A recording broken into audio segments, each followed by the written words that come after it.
Haji Abdul Malik Karim Amrullah atau yang kita kenal sebagai Buya Hamka adalah sosok cendekiawan yang lahir dari pergulatan intelektual kelompok agama di Minangkabau. Tumbuh di lingkungan keluarga religius yang terlibat langsung dalam pembaharuan di Minangkabau mengantarkan sosok Hamka sebagai pribadi yang mencintai ilmu. Beliau banyak menulis berbagai tema buku, mulai dari sejarah, filsafat, tafsir, teologi, hingga sastra. Uniknya, meskipun sangat beragam sekali tema karya tulis yang dihasilkan oleh Hamka, beliau justru lebih dikenal oleh masyarakat Indonesia sebagai seorang ulama dan sastrawan. Padahal, hampir di setiap tema tulisannya, beliau selalu mengaitkannya dengan sejarah. Misalkan saja karya Hamka tentang Neo-Sufisme.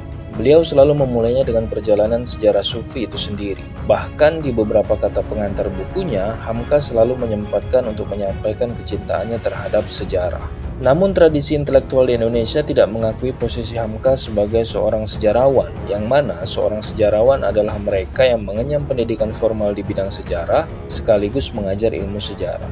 Lantas, bagaimana sosok Hamka sebagai seorang sejarawan?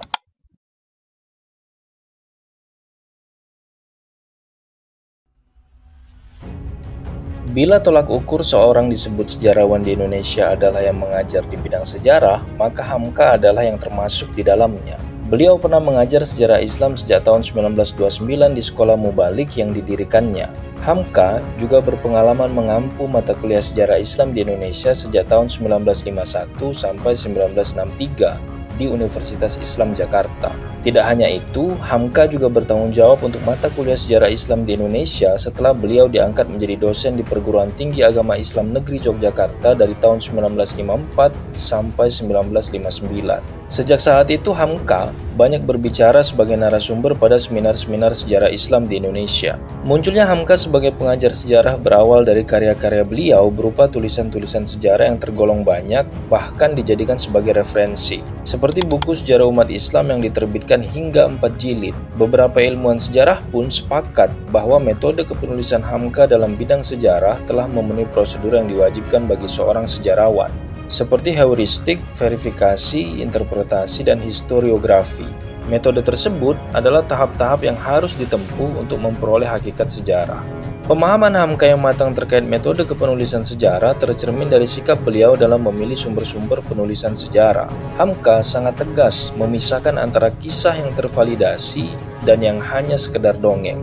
Misalnya kritik Hamka terhadap hikayat Raja-Raja Pasai yang ditulis oleh Syekh Nuruddin Raniri, yang menurut Hamka tidak bisa melepaskan diri dari menuliskan dongeng-dongeng.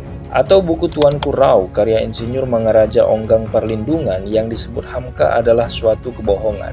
Hamka juga sangat mengapresiasi penelitian sejarah yang dilakukan oleh para orientalis, sebab Hamka menjelaskan data dan fakta pada tulisan orientalis sangat mendukung untuk penelitian sejarah Islam di Indonesia. Meskipun beliau sangat menyadari bahwa tulisan-tulisan mereka memiliki kepentingan terselubung. Maka dari itu, beberapa karya Hamka berupaya merekonstruksi ulang berbagai peristiwa sejarah di Indonesia dengan cara memisahkannya dari sejarah kolonial agar menemukan sejarah bangsa Indonesia.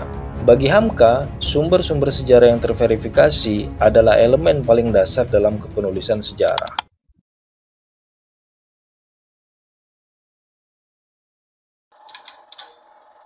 Hamka adalah pengagum sejarah. Sejak bersekolah di Sumatera Towalib, ia telah memberikan perhatian yang besar terhadap sejarah. Sewaktu sekolah, Hamka hanya menyukai 2 mata pelajaran saja. Yang pertama syair-syair Arab, dan yang kedua adalah sejarah. Adanya balai pustaka dan pustaka Zainaro di Minangkabau sangat berperan penting dalam memenuhi dahaga intelektual Hamka dalam membaca buku-buku sejarah. Sepulang dari Mekah pada tahun 1928 menjadikan ia sangat memahami bahasa Arab, sehingga tidak hanya referensi sejarah Melayu saja yang Hamka kaji, namun ia juga membaca sejarah Islam dalam referensi-referensi Arab. Hamka adalah seorang pemikir besar yang memiliki banyak karya. Ia menulis lebih dari 100 buku dalam berbagai bidang, termasuk sejarah. Karya pertama Hamka tentang sejarah beliau tulis pada awal 1930-an yang mengisahkan tentang Sumatera Towalib dan gerakan reformis di Minangkabau yang dimotori oleh ayahnya. Dan buku tersebut berjudul Ayahku. Setelahnya, Hamka menelurkan banyak karya sejarah yang ia tulis dengan menggunakan cara dan metode penelitian sejarah.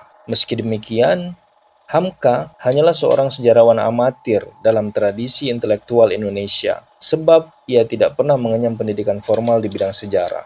Atau sisi kesejarawan Hamka menjadi terlupakan disebabkan karya monumental Tafsir Al-Azhar yang membuatnya dikenal sebagai seorang ulama besar, bukan sejarawan.